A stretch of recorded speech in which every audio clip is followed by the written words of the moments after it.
Madiga education trust చైర్మన్ని. ఈరోజు సాయి కృష్ణ మరణం జరిగినప్పుడు ఫస్ట్ స్టేట్మెంట్ నేను కూడా ఇవ్వడం జరిగింది, సిబిఐ ఎంక్వైరీ చేయాలని. అట్లాగే దినానికి కూడా నేను రావడం జరిగింది. ఆ రోజు నాకు చెప్పలేదు పేరు వెంకటేశ్వరరావు. ఈరోజు నేను మిమ్మల్ని ఒకటి డిమాండ్ చేస్తున్నాను.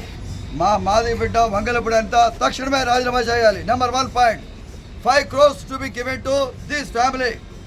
ఈరోజు నీకు 28 ఎమ్మెల్యే స్థానాలు ఇచ్చామంటే మాదిగలు మేమందరం కూడా నేను సపోర్ట్ చేసినందుకు మా జీవితాన్ని నాశనం చేస్తావా చంద్రబాబు అని చెప్పేసి నేను ప్రశ్నిస్తున్నాను. నేను మీకు ఈరోజు police commissioner of Vijayawada should be suspended immediately. ఈ డిమాండ్ ఆల్రెడీ నేను చేశాను. This already I send to the prime minister, home minister, human right commission, SC commission. ఇది ఇప్పుడు పంపించింది కాదండి. ఈ సంఘటన జరిగిన మరుక్షణమే నేను అందరూ కూడా పంపించాను. ఇది సిబిఐ ఎంక్వైరీ మాత్రమే జరగాలి. జరిగినప్పుడే న్యాయం జరుగుతుంది. ఈరోజు నేను మిమ్మల్ని అడుగుతున్నాను, ఒక సిఐ నాగరాజ్ అంటే ఇంటెలిజెన్స్ డిపార్ట్మెంట్ ఏం చేస్తుంది? What they are doing, what the DSP is doing, what the DCP is doing, what the police commission is doing. These IPS officers should not be kept in this state for more than 5 years.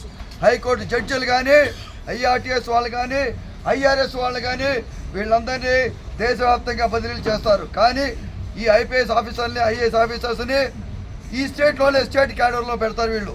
అందుకనే వీళ్ళు prejudice ఉండటం, political ఇన్ఫ్లుయెన్స్తో ఇదవటం ఇవన్నీ చేస్తున్నారు. కాబట్టి దాని మీద కూడా నేను ఒక రిప్రజెంటేషన్ ఇచ్చాను. ఇప్పుడు నా డిమాండ్ ఏంటంటే పోలీస్ కమిషన్ని తక్షణమే సస్పెండ్ చేయండి, అప్పుడే న్యాయం జరుగుతుంది. నెంబర్ 2, సిబిఐ విచారణ జరపాలి. 5 కోట్లు మా పిల్లలకి ఇవ్వండి. ఈ పేరు పోగు ఇట్లాగే నమస్కారం పెట్టుకుంటే తిరిగాడు. మాదిగలారా ఓట్లేయండి. ఏం చంద్రబాబు గారు, ఏం మాకు చేయరా? మా ఇంటికి రారా? వంగాలపూడి అనిత మాదిగ బిడ్డని చెప్పుకుంటాను, నేను సిగ్గుపడతాను. నేను she should be resign immediately. This is our demand.